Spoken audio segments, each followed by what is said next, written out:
Hello and welcome back. In this lecture, we will set up our Spark project with IntelliJ IDEA on our local box. Through this course, we will develop, debug, and run our Spark application inside an integrated development environment. The IDE I am using for demoing all the code examples is IntelliJ IDEA, which is one of the most popular Scala IDEs. It provides great support for things like code navigation and code completions, which makes our development work much easier. I strongly recommend you to use IntelliJ IDEA as the IDE through this course, as you will have the same environment setting as me so that you can follow along easily. IntelliJ IDEA is very simple to use. Even if you don't have any experience with it, it should be very easy to get started. Now, let's start by generating all IDEA's configuration files for this project. Our Spark project is managed by Gradle. Gradle has an IDEA plugin which can generate all the necessary files that are required by IntelliJ IDEA, thus making it possible to open the project directly from IDEA. The plugin has registered a Gradle task called IDEA. Here we enter the Spark tutorial repository we just downloaded from GitHub. Then we run /gradle IDEA. If you are using Windows, you should run Gradle IDEA. Now hit Enter. The Gradle wrapper will start downloading the Gradle binary file and all the dependencies required for this project, and then generate the IDEA files. This task could take a while to finish for the first time, as it is fetching all the project dependencies from Maven's central repository. I'm fast-forwarding the video until the task is completed. This is what you will see if everything goes well. Next, let's download and install IntelliJ IDEA to our local box.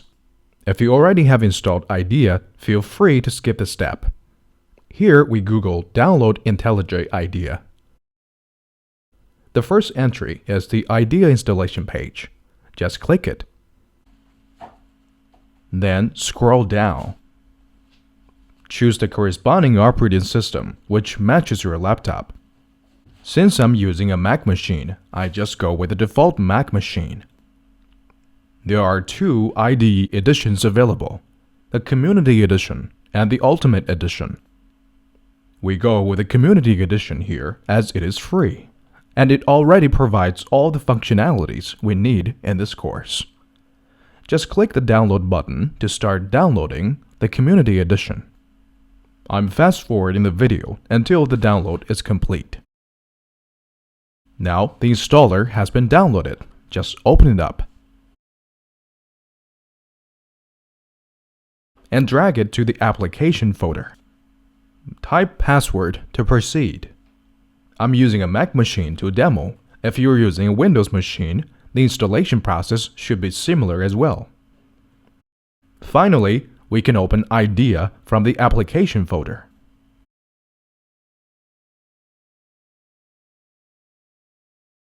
Now, IDEA is asking where to import the settings from a previous version of IDEA. Since this is a fresh installation, we select the last option, not to import any settings. Click OK. Then we go with the default UI theme and keymap scheme. We skip the tuning step by clicking Next. Then click Start using IntelliJ IDEA.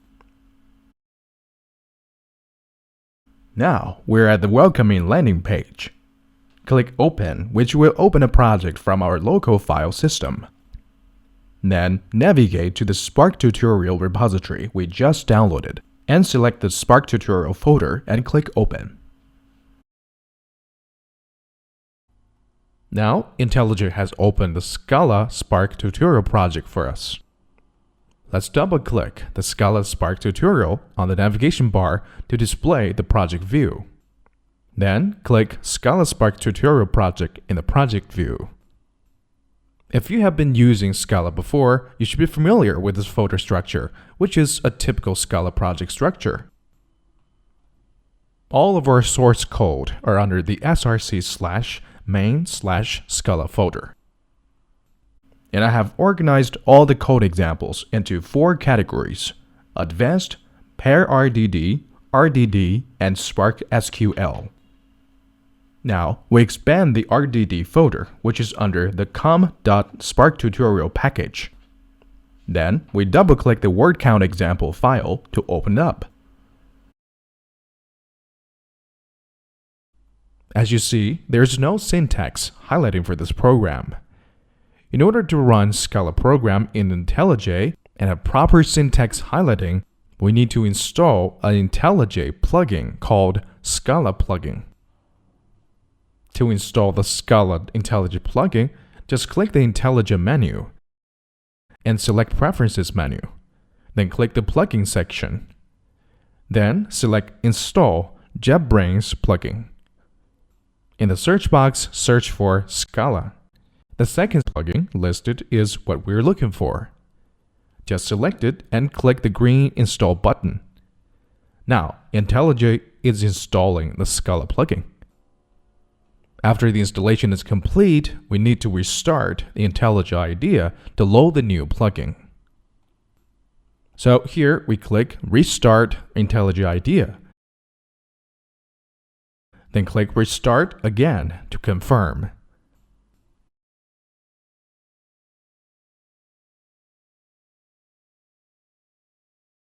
If everything goes well, you would see proper Scala syntax highlighting in the code example here. Now IDEA starts indexing all the files of our project. This process might take several seconds. Now we have got our Spark project set up correctly in IntelliJ IDEA. That's it for this lecture. I hope you have enjoyed it.